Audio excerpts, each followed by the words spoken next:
whiskey lovers, and welcome to another one of Mark's Whiskey Ramblings. This is beautiful. I'm enjoying a bit of free time with my better half. My wife and I are walking around here in Borgloon, which is in Belgium, and Borgloon is easily explained. Borg means berg or keep or castle, and loon is a hill with bushes. So basically it means the castle on the bushy hill. It's the region that is known for fruit. You see pears and apple trees and stuff like that. Orchards here, they're in full bloom right now. And there's also here in the landscape this beautiful little piece of art, which was built by two artists, two architects actually, and they call it the See-Through Church. And that's where I am right now. And in this See-Through Church, I know it's a bit dark, but we'll make it work. I would like to present to you an Irish whiskey. I have here with me the Writer's Tears. Writer's Tears reflects to the fact that writers often have what is called writer's block, and they are stuck and they can't get forward anymore, and then they reach for a drink, Writer's Tears, and all of a sudden they get inspired again and start writing again. Now this Writer's Tears is an Irish whiskey, like I said, but as it says clearly on the label, it is distilled, matured and bottled in bond for the Walsh Whiskey Distillery. What that means is that the Walsh Whiskey Distillery did not produce this whiskey. It is a sourced whiskey, and actually this whiskey is produced near Cork, but that's all I'm saying. Now this whiskey is not produced by Walsh, and that's not an illogical thing, because the Walsh Whiskey Distillery, while it does exist, it was only founded in 2016. Bernard and Rosemary Walsh, they made their fortune with what is known as the Hot Irishman. You know, this Irish blend that they use for an Irish coffee. There's also the Hot Irishman Irish coffee liqueur, for example. Those are bestsellers in Ireland and around the world, and with that fortune they founded the Walsh Whiskey Distillery. But in the meantime, they need money to pay for the overhead, because they're already producing whiskey, but it will still be a couple of years before they can release their own whiskey. It's maturing right now. It's not yet whiskey. It's less than 3 years old.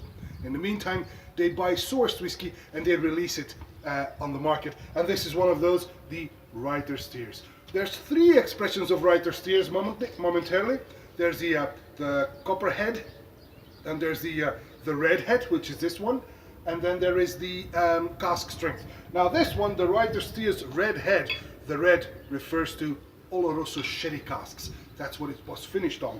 Oloroso sherry casks, hence the red head. And it is bottled at a drinking strength of 46% ABV.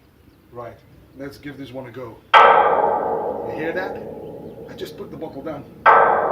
Beautiful, love it. Anyway, the Writer's Tears Redhead Oloroso Sherry finished, 46% ABV, beautiful copper color, and that is obviously from the Oloroso Sherry cask. On the nose. Well, it's got lots of honey, lots of oranges as well, some juicy pear and cranberries, but it's very light and approachable. I would say typically Irish, actually. It's an aperitif style whiskey on the nose. Let's see what this does on the palate.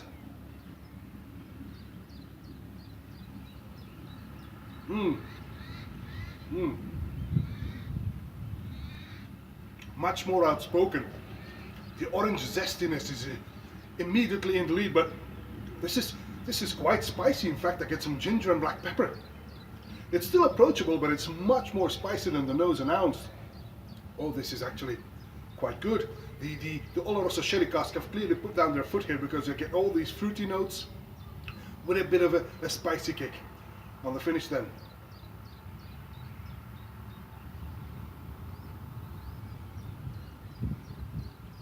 Well, the finish is short, but hot and spicy.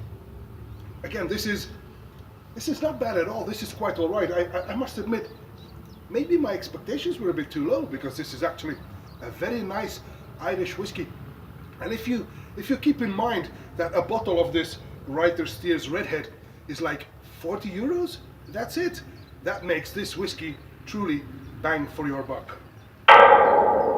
There you have it. And that's all for this Whiskey Rambling, and I hope to see you at one of Mark's Whiskey Ramblings real soon, and until then, may the malt be with you.